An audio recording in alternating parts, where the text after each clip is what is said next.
First and foremost, I want to give all praises, honor, and glory to Yahweh, Bahasham, Yahweh Shai, Bahasham, Recha Kodash. Double honors to the elders and the apostles of Great Millstone, and peace and blessings to the elect. And today we're going to go into the book of John, the 18th chapter.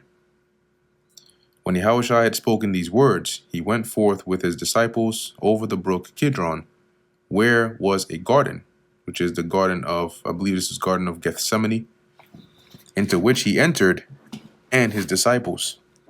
And Judas also, which betrayed him, knew the place, for Yahushua oft times resorted thither with his disciples. So that was a common place they would go to, and so Judas knew where that was. Then Judas, having received a band of men and officers from the chief priests and Pharisees, cometh thither with lanterns and torches and weapons. Yahushua, therefore, knowing all these things that should come upon him, went forth and said unto them, Whom seek ye? So when they came there, he's with his disciples. He steps forward and he asked them that. They answered him, Yahushua of Nazareth. Yahushua saith unto them, I am he. And Judas also, which betrayed him, stood with them. Damn demon. As soon then as he said unto them, I am he, they went backward and fell to the ground. So at that point, that's like, some heavy spiritual power right there. In the, like, when you watch those movies where they'll use like those that have telekinesis, right? They can move things with their mind, or they'll just like, use some like force, some power of the force and just push you back. Because here, it's not like they just all tripped at the same time. It says they went backward and fell to the ground. So it's like a force pushed them. Then asked he them, and I'm like, at this point, yeah, that's how you know it was prophecy. Because you experienced something like that, and you still standing there trying to arrest them. Then asked he them again, Whom seek ye? And they said, Yahushua of Nazareth. Yeah, after that fall, they started thinking twice about that. But anyway, Yahushua answered, I have told you that I am he. If therefore ye seek me, let these go their way. That is his disciples. Let them go. You coming for me, right? So you take me alone. That the saying might be fulfilled, which he spake, of them which thou hast given me, have I lost none. Because they were gonna kill him. So being that his disciples, his followers were with him, they would have likely charged them of either like a very similar or close accusation and try to put them to death as well. So in order to preserve them, to fulfill prophecy, he said that. Then Simon Peter, having a sword, drew it and smote the servant's high priest and Salakia, the high priest's servant, and cut off his right ear. And that's that indicates to you that Peter wasn't new with the sword, because that takes precision to cut off the ear like that. The servant's name was Malchus. Then said Yahushua unto Peter, Put up thy sword into the sheath. So put that sword back, you sheath it, put it back into its sheath. We're not doing that. The cup which my Father hath given me, shall I not drink it? Shall I not drink it? And what he meant by that is the cup is symbolic, right? It's not a real cup. It's not a literal cup. But the cup, drinking of the cup, represented him going through that final hour of being captured, humiliated, crucified, put to death. And as he's saying that, am I not supposed to drink it? In the physical, it's manifesting as though they're coming to grab me up and do all this, but it's all set up of the Heavenly Father. So I have to go through this. Then the band and the captain and officers of the Jews took Yahushua and bound him and led him away so they basically tied up his hands, whether it was with shackles, okay, or like ropes, probably shackles because they had those at the time. But it's like today when they arrest you. And led him away to Annas first, for he was father-in-law of Caiaphas, which was the high priest that same year. Now Caiaphas was he which gave counsel to the Jews that it was expedient that one man should die for the people. Remember, if you remember a couple chapters back, he said that, right? That one man, it's expedient that one man should die and not the entire nation. And Simon Peter followed Yahushua, and so did another disciple. And this other disciple is talking about John himself. He just doesn't list himself as John, right? He speaks of himself as like third person in his writing here. That disciple was known unto the high priest, so he knew the high priest. Now it doesn't say how or what relationship they may have had. You know, maybe he was a relative, maybe he was a friend or a relative of a friend or a friend of a relative, whatever the case is, he had connects. So John knew the high priest, so he was able to go in with Yahushua, right? And went in with Yahushua into the palace of the high priest. But Peter stood at the door without, so Peter wasn't able to go in. Then went out that other disciple, being John, which was known unto the high priest, and spake unto her that kept the door, so the doorkeeper, and brought in Peter, so they let Peter in. Then saith the damsel that kept the door unto Peter, Art not thou also one of this man's disciples? He saith, I am not. Now John didn't mention this part about when Yahushua said Peter would deny him 3 times, but in the other gospels it's written in there. So this is the first time. And the servants and the officers stood there, who made a fire of coals, for it was cold, and they warmed themselves.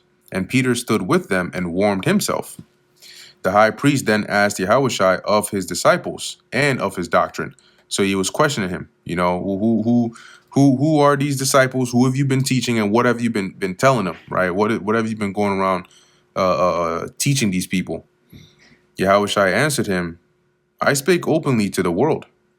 I ever taught in the synagogue and in the temple, whither the Jews always resort, and in secret have I said nothing. This isn't a secret society. I've been teaching openly in the same temple that all you guys go to, the synagogues. Everything that I say there, that's what I always say. I haven't been saying anything else in secret. So why askest thou me? Ask them, which have heard me, what I have said unto them. Behold, they know what I said. So you asking me, but they go to the temples. They've heard me preach. Ask them what I told them. And when he had thus spoken, one of the officers which stood by struck Yahushua with the palm of his hand. So he slapped him, saying, Answerest thou the high priest so? That that's how you speak to the high priest? Yahushua answered him, If I have spoken evil, bear witness of the evil. So if I have spoken evil, prove it. Bear witness of what evil have I done. But if I haven't spoken evil, why smitest thou me? Now Annas had sent him bound unto Caiaphas the high priest. And Simon Peter stood and warmed himself. They said therefore unto him, Art not thou also one of his disciples? He denied it and said, I am not. Second time. One of the servants of the high priest, being his kinsman, whose ear Peter cut off, saith, Did not I see thee in the garden with him? So he's like, wait, hold on. This is the guy who, let me just read this in the NLT as well. Actually, in the NKJV, it says, one of the servants of the high priest, a relative of him whose ear Peter cut off. So a relative of Malchus said, Did I not see you in the garden with him? I'm pretty sure you're the one who cut off Malchus's ear. Peter then denied again, and immediately the cock crew. Then Yahushua led Yahushua from Caiaphas onto the hall of judgment.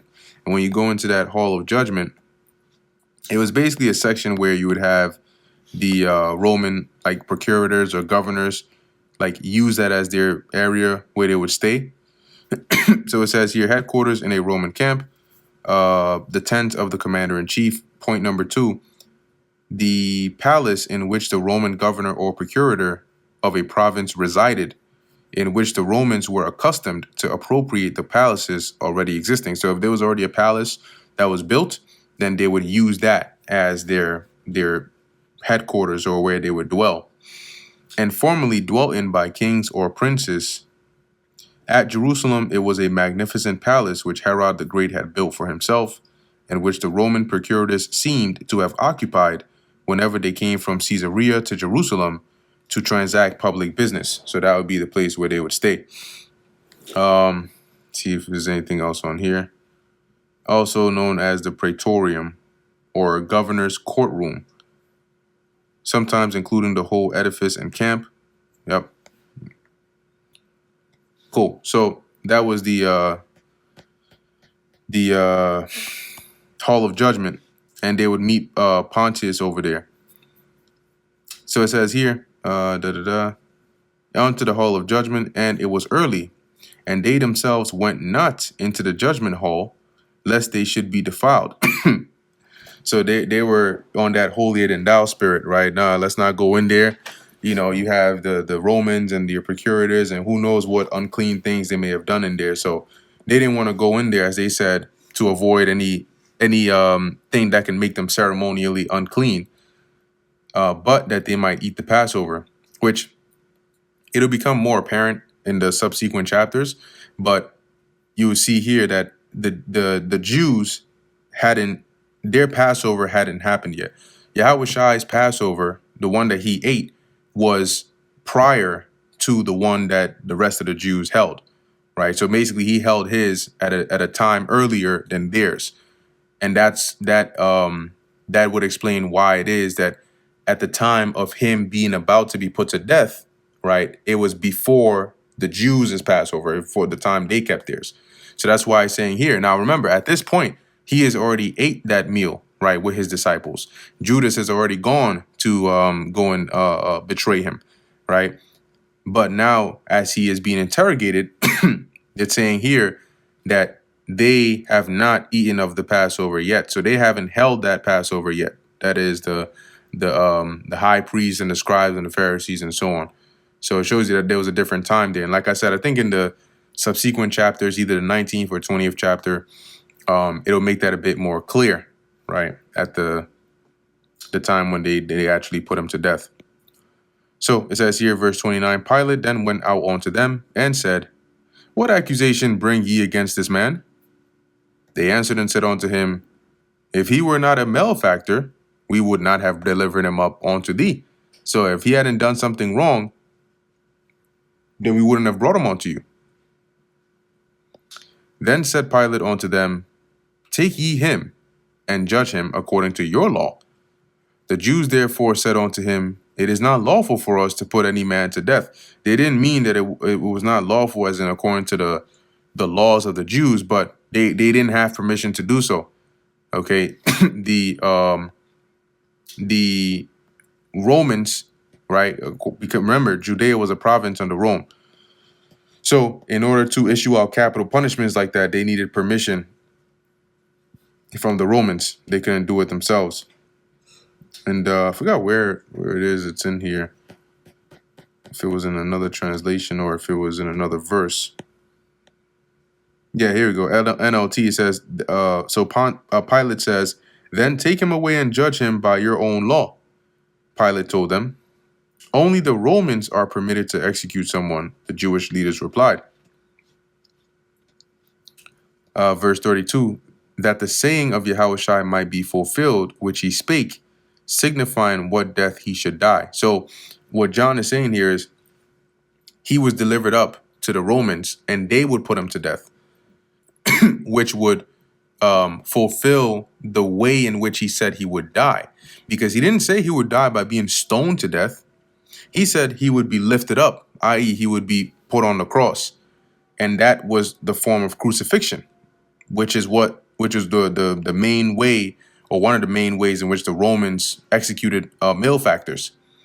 So that's why John said, by them saying this and basically pushing that Pilate execute him, that was signifying what means he would die. Because if he was put to death by the Romans, that would be the means in which they would put him to death. Verse 33, Then Pilate entered into the judgment hall again, and called Yahushua and said unto him, Art thou the king of the Jews? Yahushua answered him, Sayest thou this thing of thyself, or did others tell it thee of me? So is this actually your own question, or is this what they told you to come ask me? Pilate answered, Am I a Jew?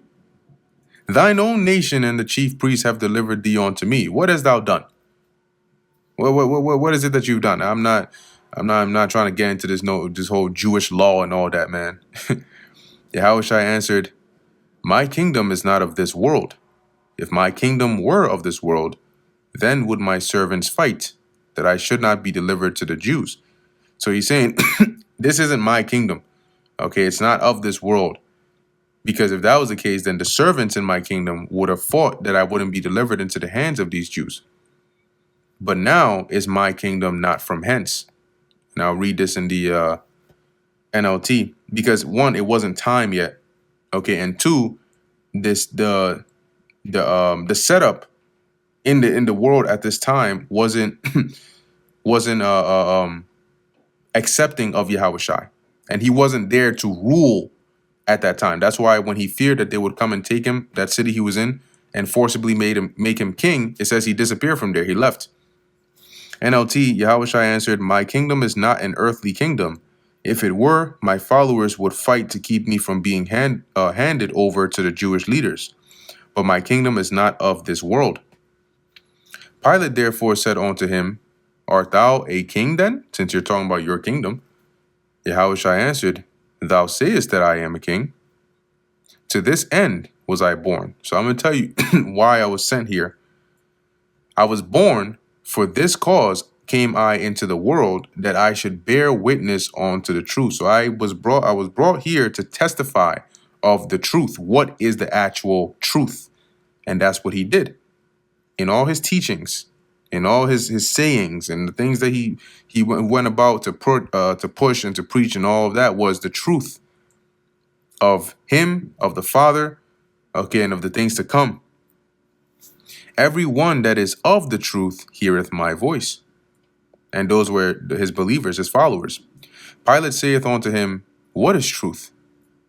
And when he had said this, he went out again unto the Jews, and saith unto them, Look, I find in him no fault at all. The man is, what's wrong with him? But ye have a custom that I should release unto you one at the Passover. Will ye therefore that I release unto you the King of the Jews? Then cried they all again, saying, Not this man, no, but Barabbas. Now Barabbas was a robber. They said, we take him instead. And why were they so adamant on this? Because this was prophecy. This is just how it was manifesting. But this had to happen. It was going to happen no matter what. So even though Pilate himself was trying to let Yahushua off the hook, it wasn't going to be that way, because this had to happen. And that brings us to the end of the book of John, the 18th chapter. Lord willing, that was edifying to the elect. In closing, I want to give all praises, honor, and glory to Yahweh, Bahasham, Yahushai, Bahasham, Racha Kodash. And until next time, Shalom.